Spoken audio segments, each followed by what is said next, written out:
আহলুল ইলম আল্লাহ তাআলা তাদের মর্যাদা উঁচু করে দেন। নবী করিম সাল্লাল্লাহু আলাইহি ওয়াসাল্লাম বলেন, মা ইউরিদুল্লাহু বিহি খায়রান ইউফাক্কিহু ফিদ-দীন।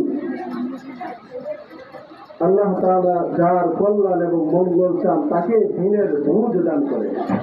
আরেক হাদিসের মধ্যে বলেন, খায়রুকুম মান তাআল্লামাল কুরআন ওয়া আল্লামা। তোমাদের মধ্যে সর্বোত্তম ওই ব্যক্তি যিনি কোরআন মাজিদ শিক্ষা করেন এবং শিক্ষা দেন। মুহতারাম নাযিরিন, নবী করিম সাল্লাল্লাহু আলাইহি ওয়াসাল্লাম বলেন, ইন্নাল উলামা ওয়ারাসাতুল আমবিয়া। উলামায়ে কেরাম হলো নবীদের ওয়ারিস। ওয়া ইন্নাল আমবিয়া লাম ইউরিসু দিনার ওয়ালা দিরহামা। আর আলেমরা দিনার এবং দিরহামের ওয়ারিস হয় না। ওয়া ইন্নামা ওয়ারাসুল ইলম, তারা ওয়ারিস হয় ইলমের।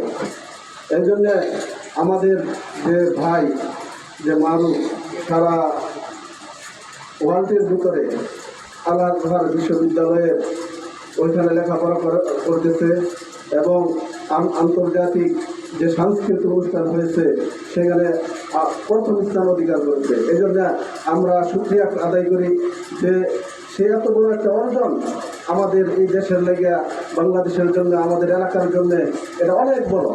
এটা যারা বুঝে তাদের কাছে এটা অনেক স্বর্ণ।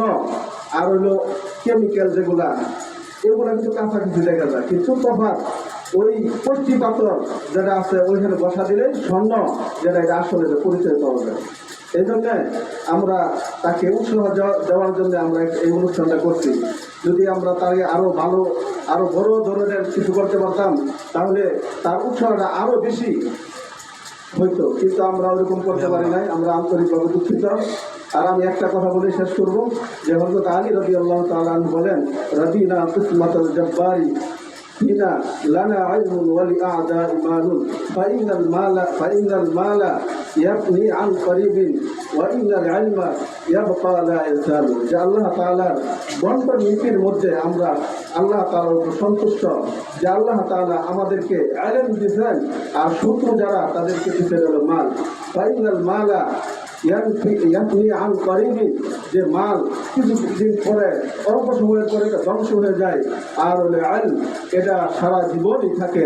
এই জন্য আমরা যারা আছি, যারা আমরা ইলম অর্জন করতেছি, আমাদের লক্ষ্য